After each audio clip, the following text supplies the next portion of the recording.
a long association. NCBS has had a long association with the Goethe-Institut, and in the last few years, we've had Goethe has a residency program for artists at different locations across Bangalore. This year, I think there are 10 different locations. We're really proud and happy to be one of those locations. For the last few years, the archives has been the site for residents, and this year we've had who's been a pleasure to have at the archives. We're really excited, and I don't want to take up any more time, so we'll hand it over. Thank you.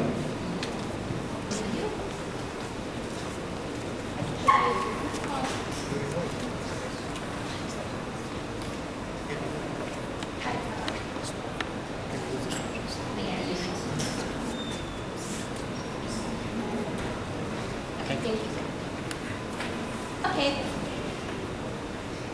Yes, wonderful to have you all here this evening. And I would like to introduce you a little bit into the works that I've been developing during my time here. So there's also a list over there, not to grab now, but later, where you will find small texts about each of the works. But the sort of main project that you will also find online soon is a website artwork. So I would like us to collectively visit the website artwork, and later you can also come here or over there if you don't want to be projected to take a closer look. So we'll not look at everything, but a little bit of it. We can move to the info page of credits, where I would like to extend my heartfelt thanks to the team of the archives at NCBS, of Goethe-Institut, and also my fellow residents during this time.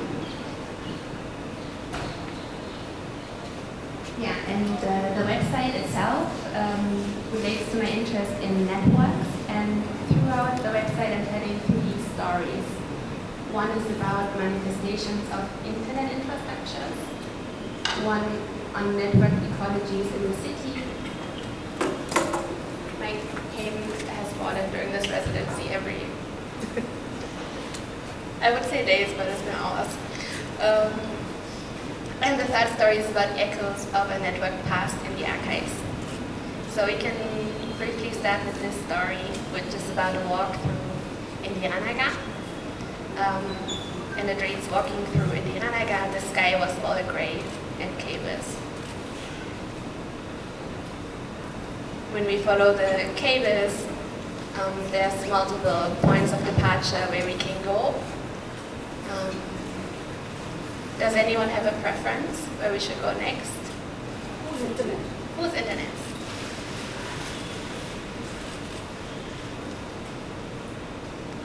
It's not one kind of internet, it's not one broad internet, it's multiple internets. Everyone has their own sort of version of the internet, or their own sort of idea or understanding of the internet and what it means to them. For someone it's a source of livelihood, for someone it's recreation, for another person it's a space to voice their disagreement, or even seek solace and create some kind of an affective network or space of safety, right? So it can mean different things, and for me, I think the fundamental thing is to be able to keep it that way, right? To be able to keep it accessible to people in a way that you're able to engage with it meaningfully, productively, the way that you would like to, and the conditions then that are required to be able to do that, right? So it is, and here all the adjectives would come in, but inclusive, accessible, multilingual, and therefore I feel feminist. Yeah, so that was a piece of an interview with Sneha from the Center for Internet and Society, and throughout the website you will find different interviews with internet activists, but also historians of science, and also just people interacting with telegraphy and internet and fungal infrastructures. Maybe I can take you to this subpage as well, which is called a hotspot constellation, and the people who join the network walk last Sunday that BibLab was also here, and I organized would have been a part of that.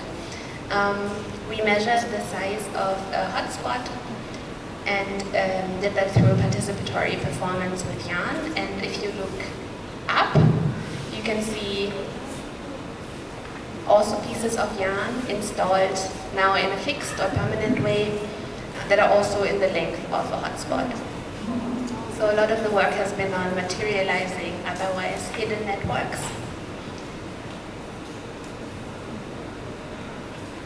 And then, I was very interested in layering telegraphy and internet infrastructures because the maps of telegraph cables and internet cables overlap rather a lot.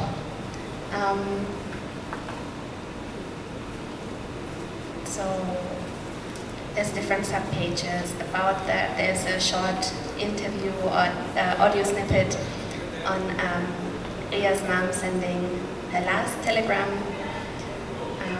And there's also here an interview with Prashant, who's also here, who explains a little bit more about the maps. Telegraph networks, what are related on trade networks? That is like, the movement of ships and people and goods and commodities, right? Is what these physical electrical networks that from the telegraph were overlaid on top of. And there's obviously the economic reason that what's moving across these telegraph wires is information about prices, information about which ships are going to end up where. So if you were in a port in Hong Kong or whatever, you could go to your telegraph office and find out about the price of opium in Bihar. You could figure out which ships were docking in Singapore in 2 weeks, right? And so it is integrated with this physical network, but it's also that the laying of these cables proceeds along shipping routes for technological reasons. You can't lay cables for most of the 19th century in these deep ditches, which is also where currents and storms are worse, so ships tend to stay away from that deep open water until steamships. So what that means is that people are laying telegraph cables along shipping routes. So these maps are integrated. So the rest of these links I will keep for you to click on. I want to show you a little bit about network ecologies or how cables also interact with ants, critters, squirrels, bats, birds, etc. Talk a little bit about the collaboration with BibLab, because together we've been looking into infrastructures in the modern human world for example, looked at lichens, mycelium, soils, and plants. And some of this is also here tonight. So at the table here, you can go and use the microscope and look at these materials or life forms hands-on.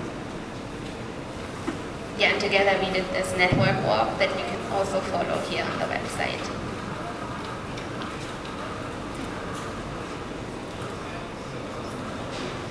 And the last storyline is on telegraphy again, on visual fragments of telegrams at the archives.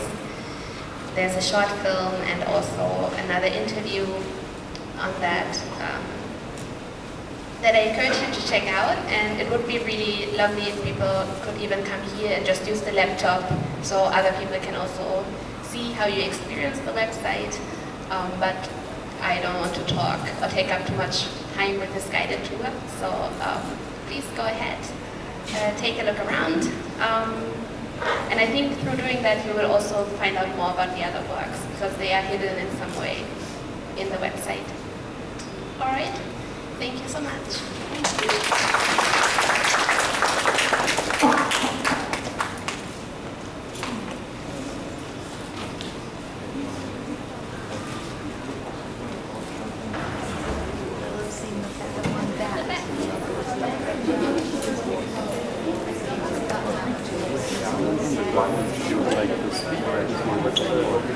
you. think with informal works we did discuss this a little bit, and I think we become No, I'm just asking, like, in terms of protocol, do we... No, not necessarily.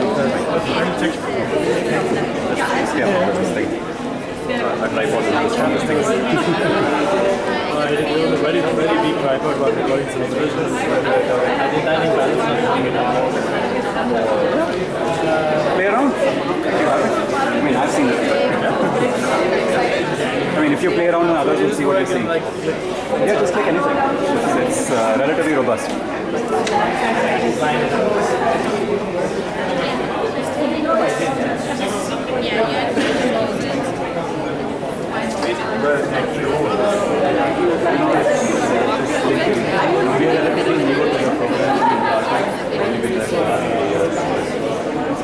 The idea of residency is very beautiful.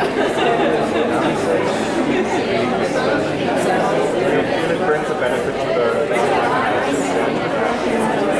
It always comes down to the individuals, two people that they work with.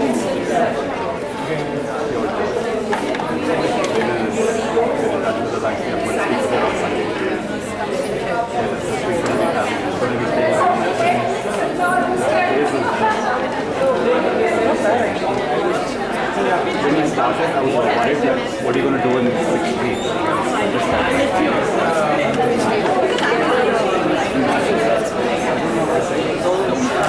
Amazing the amount of work that's gone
they are.